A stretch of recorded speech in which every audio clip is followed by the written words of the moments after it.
تئاتر مخزن عقل و معنویات است. بهترین اثرهای تئاتر این هم برای مردم تبابت است. صحنه تقدیر انسان، صحنه آدم و آدمیت، صحنه شادی و فرح، صحنه فرهنگ و ادب، صحنه خنده و شادی، بارگاهی سخنی والا.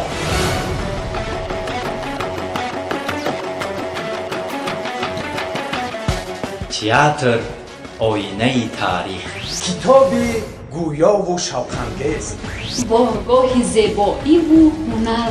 تئاتر این مربی انسانیت است. صحنه جوانان من تلقین نیکی جاودان است.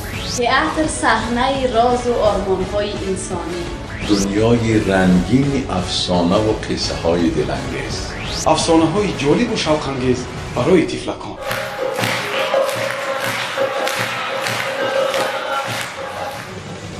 تئاتر آینه زندگی است. صحنه قصه های عجیب و غریب است. صحنه تقدیر انسان هاست. صحنه افکار بلند. تماشاگه راز و اسرار حیات. تئاتر صحنه جولان الهام و استعداد هنرپیشگان دوست داشته شده است. صحنه اندیشه و تقدیر. مکتب جوانمردی و آدمیت. غذای روح انسان.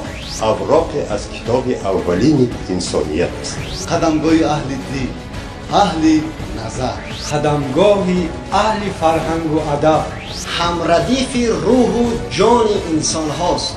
یکی از معجزه های تئاتر انا همین است، زیرا که اشک اکتیار از مغز سرش می‌شورد. راه به سوی حقیقت فقط از دریچه هنر است. گه شاه و گه گدا بودن کار من است. تصویر و تصور عملا یار من است. آسان بودم تصوری هر نقشه، تصویری نبوده کاری دشوار من است.